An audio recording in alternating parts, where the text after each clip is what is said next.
कई माताएं ऐसी बैठी हुई हैं पंडाल में भी और टीवी के सामने जो माताएं आस्था चैनल पर कथा सुन रही हैं, फेसबुक यूट्यूब पर जो कथा सुन रही हैं, उसमें भी कई माताएं कई भाई लोग ऐसे बैठे होंगे जो मंदिर जाते हैं और मंदिर में जाने का नियम बनाते हैं और 1 महीना 1.5 महीना 2 महीना 3 महीना मंदिर जाते हैं, 4 महीना मंदिर जाते हैं और मंदिर में जाने का नियम बनाने के बाद में जब उनका कार्य नहीं होता तो वो मंदिर जाना छोड़ देते। भगवान सुन ही नहीं रहा।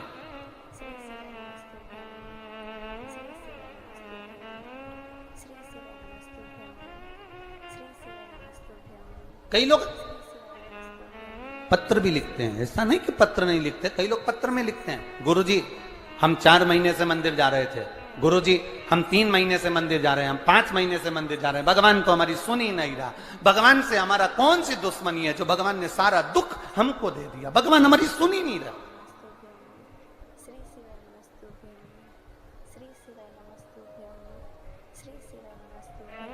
सबकी सुनता है, इतने सारे आपके पास में पत्र आते हैं, गुरुजी भगवान सबकी सुनता है तो हमारी क्यों नहीं सुन रहा?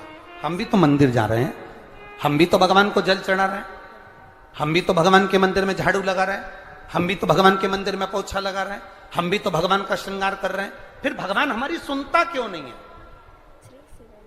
2 महीना 3 महीना 4 महीना जाते हो और मन में विचार रखते हो कि भगवान ऐसा कर देना कि बस मेरा काम हो जाए।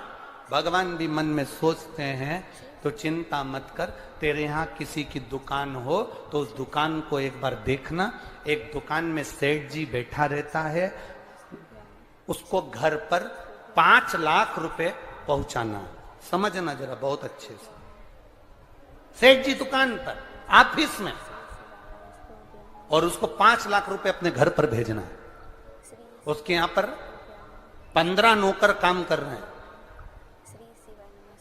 एक नौकर 1 महीने पहले लगा, एक नौकर 3 महीने पहले लगा, एक नौकर 10 महीने पहले लगा, एक नौकर 1 साल से लगा, एक नौकर 5 साल से लगा।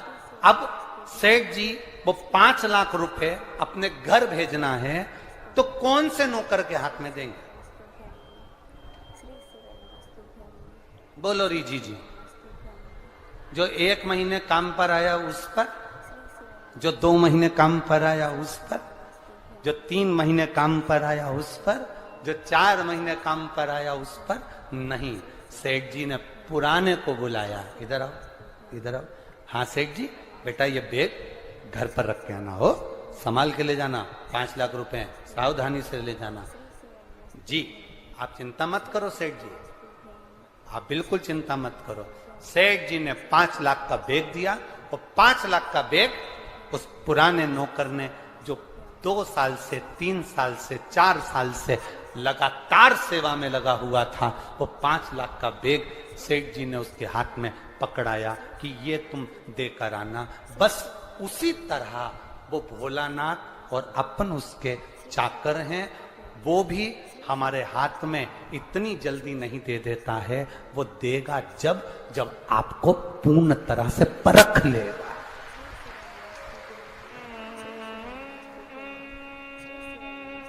आपको पूर्ण तरह से जब वो परखेगा तब वो देगा। और आप क्या करते हो? 1 महीना मंदिर गए, 2 महीना मंदिर गए, भगवान से प्रार्थना कर लेते हो, भगवान हमको ये दे देना, भगवान हमको ये दे देना। तुम 1 महीना मंदिर जाके मन में सोचते हो कि जमीन में से कहीं गड़ा हुआ धन का हंडा निकल जाए, तो ऐसा कोई महाराज हो जो धन का हंडा निकाल के दे दे तो हमको भी बता देना। नहीं, अपने कर्म को करो, अपनी मेहनत को करो, अपने परिश्रम को करो, और जितना जितना तुम कर्म करोगे, जितनी जितनी तुम मेहनत करोगे, जितना जितना तुम परिश्रम करोगे, और भगवान के प्रति जितना जितना तुम्हारी दृढ़ता, जितना जितना तुम्हारा विश्वास बढ़ता चले जाएगा, जितना विश्वास बढ़ेगा तुम उतने भगवान के नजदीक आते चले जाओगे। फिर तुम्हारा दुख तुम्हारा नहीं रहेगा, फिर तुम्हारा दुख बाबा देवाधिदेव महादेव का खुद का हो जाएगा, क्योंकि तुम्हें दुखी नहीं देख सकते, वो तुम्हें दुखी नहीं देख सकते। शिव महापुराण की कथा कह रही है कि दुनिया के सारे तीर्थ नहीं जा सकते, पृथ्वी की सारी नदियों में स्नान नहीं कर सकते,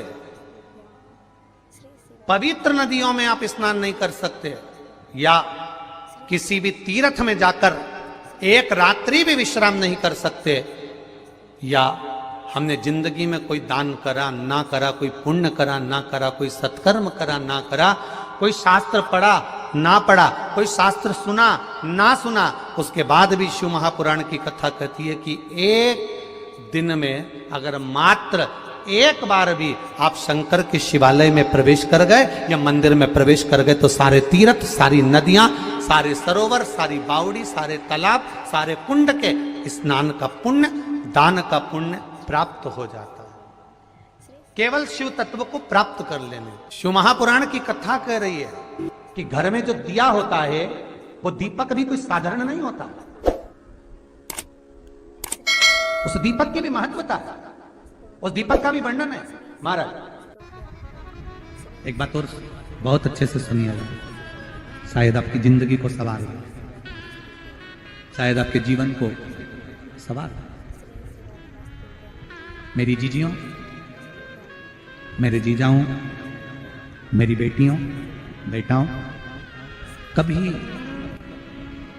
कभी मौका लगे शंकर भगवान के शिवलिंग के पास में आप बैठे हैं, यहां तक शास्त्र कहता है कि घर में अगर किसी को बहुत तेज बुखार आ गया है, बहुत तेज बुखार, और बच्चा उस बुखार में तप रहा है, बहुत तप रहा है, महाराज तुम जिस दिए में भगवान की आरती उतारते हो, जिस दिए से तुम भगवान की पूजन करते हो, कभी मौका लगा और आप पूजन करने के लिए गए,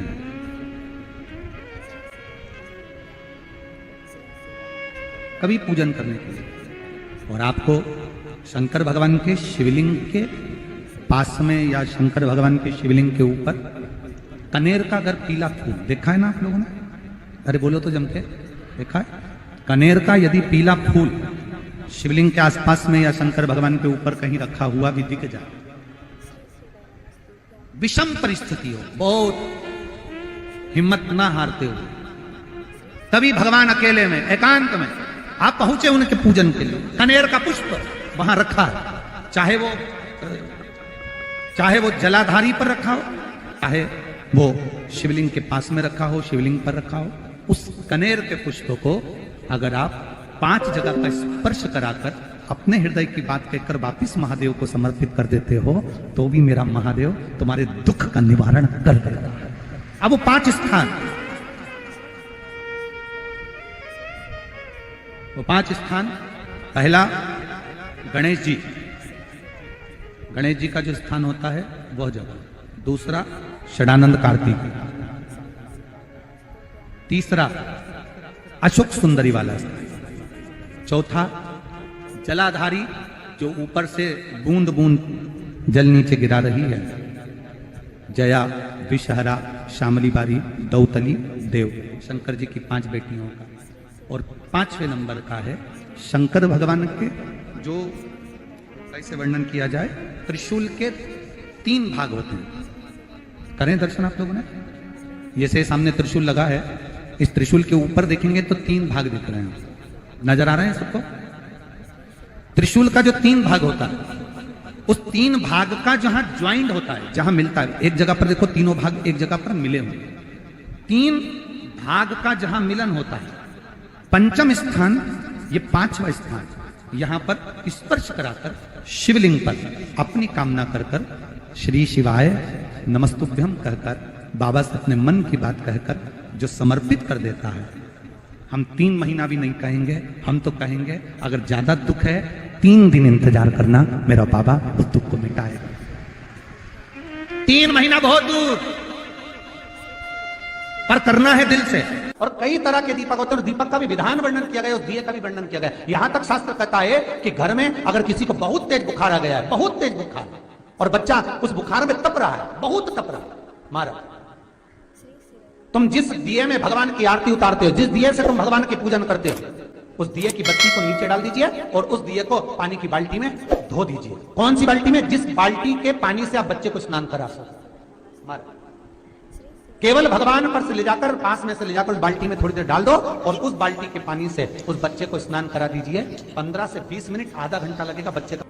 बड़ी बेचैन दिख रही हो तुम, क्या बात है?